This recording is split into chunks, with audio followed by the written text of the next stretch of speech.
percakapan kali ini kita rekam Mbak ya. Jadi tolong jangan sebutkan nama siapapun dalam percakapan kali ini. Piye sampai ini piye. Terima kasih banyak Miss Yuli. Gini, saya itu kan di sini kontrakan 2 kerja. Jadi sebulan setahun ini saya 2 kontrak. Beda gitu. Jadi yang pertama saya difiniskan karena majikan pindah ke Kanada. Terus saya dapat majikan baru di sini. Nah, di situ kan tertulis ya di visanya itu kan saya harus syuting sekitar bulan 7. Sekitar bulan Juli tahun ini. Nah, sedangkan saya itu bulan Desember kemarin saya sudah berangkat ke Makau. Ya. Sudah berangkat ke Makau, terus nanti tanggal 9 bulan Februari saya juga pergi ke Cina. Udah dipersiapkan pergi ke Cina dengan majikan saya. Nah, terus waktu saya apply visa di imigrasi Cina kemarin, saya ketemu sama Mbak Indonesia. Saya bilang nanti saya bulan 6 harus syuting ke Makau, saya bilang gitu. Tapi Mbak itu bilang, katanya kan kamu udah pergi ke Cina, ini mau ke Cina. Jadi syuting itu kan katanya keluar dari Hong Kong.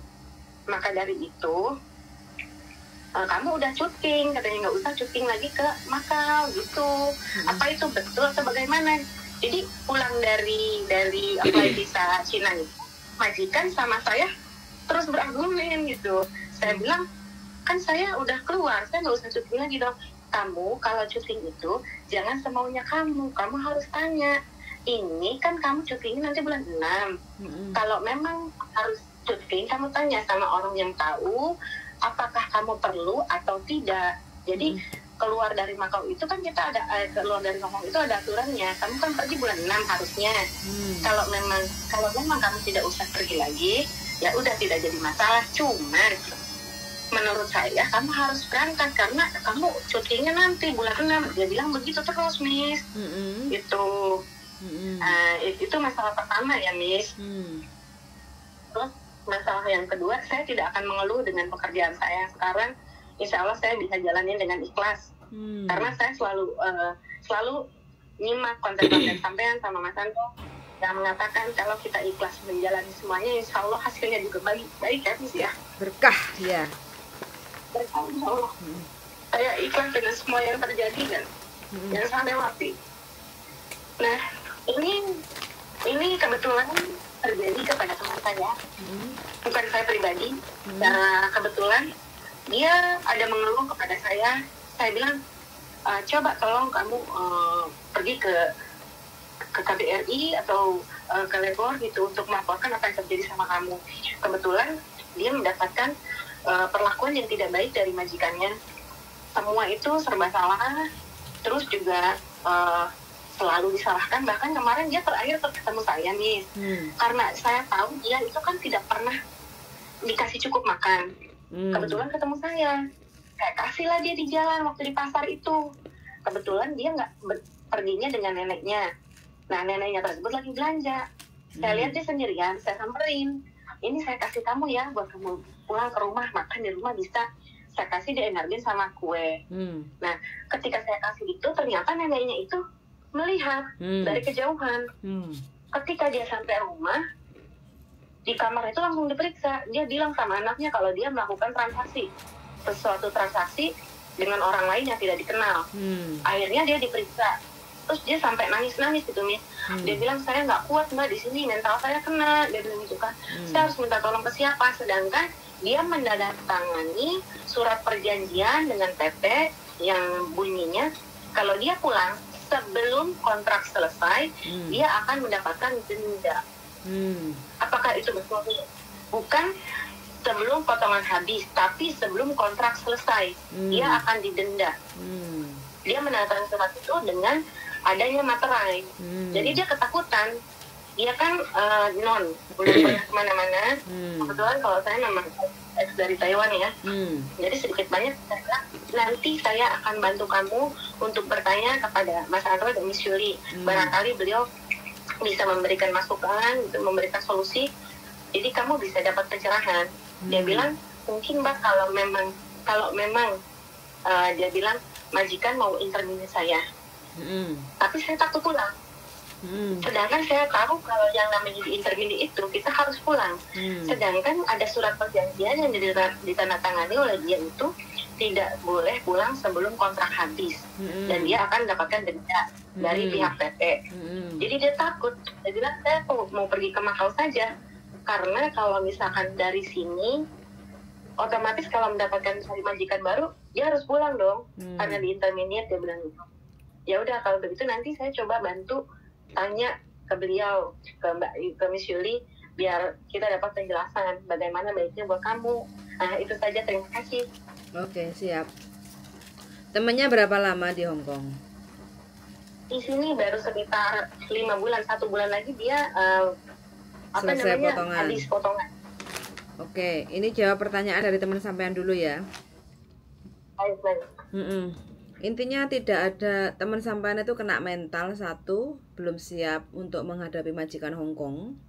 Terus yang kedua, terlalu ketakutan yang besar karena intimidasi dengan adanya surat pernyataan dia akan melakukan finish kontrak. Kalau nggak finish akan kena denda, kayak gitu kan. Itu sebenarnya hanya sebuah intimidasi, satu. Yang kedua, itu karena sekarang itu banyak sekali anak non-X itu yang tidak bisa menyelesaikan kontraknya secara 2 tahun, kayak gitu loh. Karena ya itu, karena nggak siap dengan kondisi dan situasi di rumah majikan, karena dia fresh nons, kayak gitu kan. Makanya kenapa sih sebenarnya saya itu selalu bilang kepada anak-anak yang kalau non X pikir 1000 kali, Hong Kong itu keras. Kita itu harus punya siap mental untuk menghadapi. Kita nggak tahu macam-macam karakter majikan, entah itu pelit, entah itu super bossy, ya nggak. Terus habis itu cerewet, belum lagi kerja dari pagi sampai malam, kita non-stop pekerjaan nggak ada habisnya, kayak gitu. Kalau kita nggak siap pasti kita down, kayak gitu loh. Jadi karena kita dibayar mahal, kalau kita nggak siap, ya seperti ini hasilnya. Bingung, takut, kayak gitu loh. Bingung dan takut itu sebenarnya tidak akan bisa menyelesaikan masalah selama dia tidak diinterminate. Santai saja. Jangan terlalu diambil hati dengan situasi dan keadaan di rumah majikan. Niat kita kerja, tiap bulan gajian, selesai, tugasnya apa, kayak gitu kan. Jadi kita melakukan pekerjaan itu berusaha. Jadi di dalam hati itu sampean bilang aja ke teman sampean, bukan kita finish kontrak karena ada rasa takut karena ada ancaman surat, kayak gitu ya. Tapi kita itu harus bisa konsisten dan komitmen untuk menyelesaikan kontrak itu 2 tahun. Kondisinya seperti apa? Karena yang merasakan hal yang seperti itu bukan hanya teman sampean tok. Hampir semua teman-teman di Hong Kong adaptasi dengan majikan baru memang seperti itu. Apalagi kita fresh, belum bisa pengalaman kerja nggak banyak, ngomong nggak pinter, semua serba takut, kayak gitu loh. Jadi sampean sebagai teman baiknya dikuatkan aja. Karena apa? Putus kontrak itu tidak akan menyelesaikan masalah. Kalau kita masih ingin kerja di Hong Kong, konsisten 2 tahun. Nanti kalau sudah finish kontrak 2 tahun, kita mau cari atau ganti majikan sing model koyo opo, tinggal milih, kayak gitu loh. Ya enggak? Jadi ini adalah perjuangan di awal. Terkecuali kalau temennya sampean memang benar-benar nggak kuat, tapi ya sudah, hiraukan aja, abaikan aja. Itu surat pemutusan kontrak. Yang penting intinya dia tidak ngebreak. Kalau di interminate mau panfak, nggak ada pilihan lagi, kayak gitu loh. Tapi kalau dia nggak mau pulang, masih ada opsi yang kedua adalah Makau. Kerja di Hong Kong ataupun di Makau semua sama. Kalau kita nggak siap mental, kita nggak akan bisa lulus, nggak akan selesai pekerjaan kita nyampe selesai kontrak. Di Hong Kong kontrak 2 tahun, di Makau 1 tahun, kayak gitu loh. Intinya siap nggak? Kita mau kerja ikut orang. Yang namanya bos itu seperti apa sih? Salah benar ya pasti benar, kayak gitu loh. Kita salah benar ya pasti salah, dalam kondisi apapun. Yang penting intinya satu, jalanin aja, nggak usah terlalu diambil hati apa yang dikasih tahu atau yang dibilang sama majikan. Banyak orang yang ngomong ya, kerja di Hong Kong itu mlebu kuping kiwa, keluarkan kuping tengen. Jangan sampai nyantol nek jero ati. Nyantol nek jero ati bededek, kayak gitu loh. Anggap radio bosok, ada yang ngomong kayak gitu. Tapi di sisi lain kita ambil sisi positifnya. Kalau kita bisa siap, kuat, mental kita sampai 2 tahun kerja sama majikan ini, mau kita non, mau tidak, otomatis setelah pas finish kontrak tinggal ambil cari majikan yang model kayak apa, tinggal pilih. Kayak gitu loh. Ya. Jadi sampean jangan ikut terbawa dengan suasana keadaan rumah majikan. Sampean harus bilang ke dia, "Ini Hongkong, Mbak. Sampean harus kuat, Mbak. Enggak apa-apa, enggak usah diambil hati. Tenang saja, yang penting sampean nggak dipukul, yang penting sampean nggak diperkosa, yang penting sampean tetap gajian, nggak telat, udah cukup," kayak gitu loh, ya. Saya jujur, saya pertama datang ke sini sampai sekarang pertama kerja di sini pun masih shock culture gitu ya, kaget dengan perbedaan cara kerja, etos kerjanya di sini dengan di Taiwan kan sangat berbeda jauh ya. Sampai ada kalanya kok begini ya, sampai hampir nyerah. Cuman jujur saya itu pengikut sampean sejak saya pertama datang sini ya. Di sini sampean saya ikutin. Saya lihat konten-kontennya setiap hari, nemenin saya kerja, saya tinggal HP, saya dengerin, saya pasang earphone, saya selalu dengerin gimana gitu kan, apa yang terjadi sama di luar sana. Mungkin lebih ada yang lebih menderita dari saya berusaha ikhlas menerima semua yang apa terjadi sama saya, karena oh iya mereka pun lebih dari saya menderita, mungkin cuma mengelola seperti apa, dan saya coba ikhlas. Insya Allah kalau misalkan saya ikhlas, saya bisa lewatin semua. 2 tahun tidak akan lama kalau di situ ya. Saya mungkin harus cari lagi majikan. Iya, harus berjalan. Iya, karena jujur di sini ya udahlah, saya sekalian curhat biar agak loh. Untuk makan majikan tidak provide untuk saya gitu kan. Kan saya ada uang makan ya di kontrak kerja itu tulis, tapi saya tidak pernah menanyakan, saya tidak pernah meminta, saya makan seadanya. Kalau saya tidak ada yang bisa dimakan, saya keluarkan uang saya sendiri ya, beberapa dolar untuk beli telur, untuk beli beras. Saya bisa masak sendiri karena di sini kampusnya saya sendirian. Dan ada seminggu sekali anaknya majikan gitu datang dari lain kota, datang ke sini. Kadang mereka membawakan saya bahan makanan yang bisa di stok frozen gitu, jadi saya bisa makan untuk setiap harinya. Tapi itu tidak setiap minggu. Terkadang mereka bawa, terkadang tidak.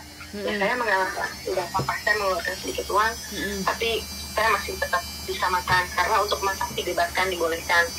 Untuk itu makanya saya bersyukur saya masih bisa masak sendiri untuk saya makan.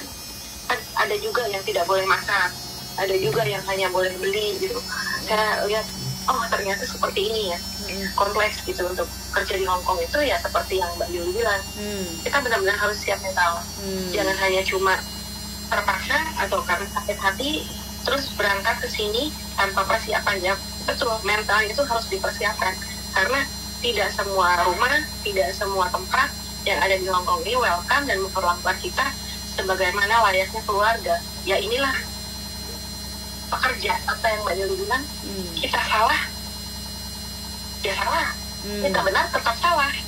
Mereka itu bos yang memang apa kata dia benar ya benar.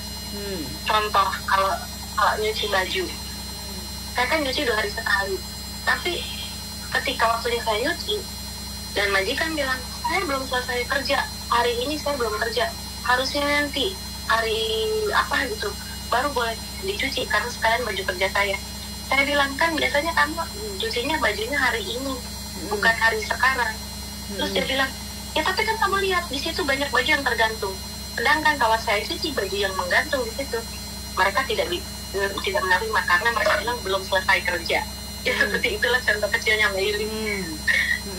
Masih saya tahan gitu. Cuma saya berusaha, oh iya saya yang salah, saya tidak memberikan servis dan tidak mengingat apa yang harus saya lakukan seperti itu.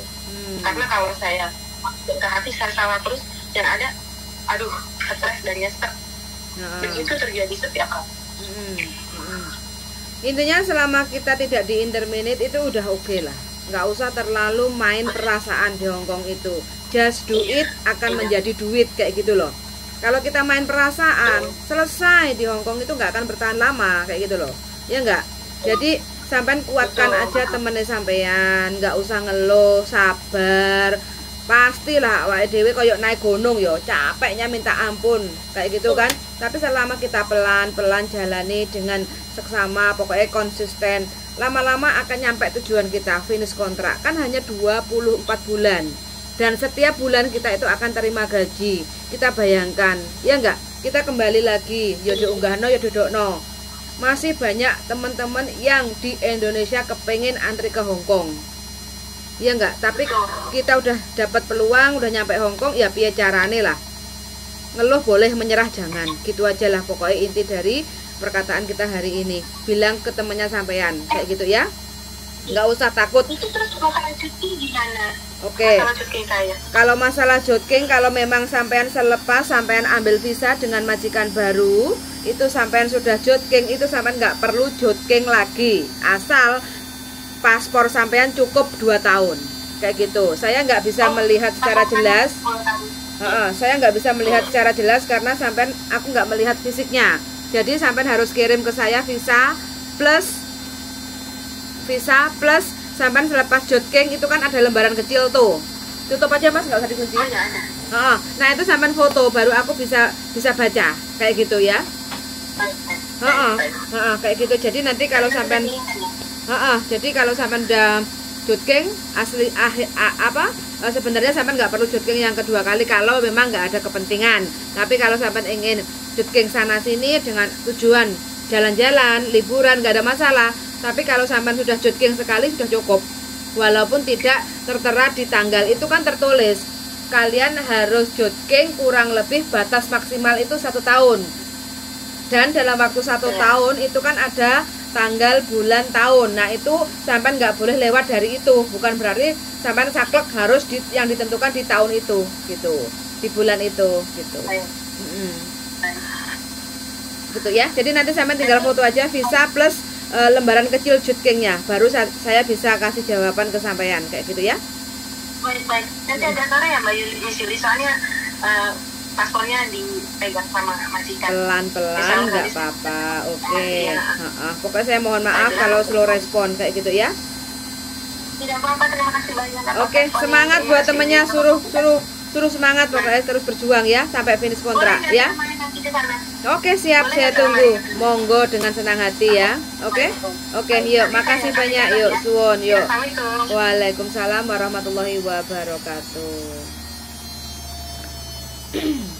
Ya teman-teman, nah ini panik, satu karena masalah jogging, kedua masalah temennya yang fresh masih baru 5 bulan, katanya nggak begitu kuat, nggak kerasan karena terlalu majikannya terlalu strict, ketat banget kayak gitu ya. Wajar lah, kita akan tetap digaji. Kalau kita dikasih barang dari orang luar terus majikannya melihat, kan kita nggak kenal siapa yang ngasih, takutnya kan dikasih racun atau apa kayak gitu. Jadi kita jangan kecil hati, terus jangan main perasaan gitu aja ya. Pokoknya tetap semangat untuk teman-teman semuanya. Selama kita tetap digaji sama majikan is okay. Selama majikan tidak memberi kekerasan sama kita is okay, jalanin aja. Selama majikan tidak memperkosa kita atau tidak melakukan perbuatan yang tidak senonoh is okay, jalanin aja. Yang penting kontrak konsisten 2 tahun finish selesai. Kalau emang gak nyaman boleh ganti dengan majikan yang baru. Kalau kita merasa nyaman silakan untuk lanjut kontrak sampai sak melengere kayak gitu ya. Sangat sudah mendengarkan dan see you di next video. Bye.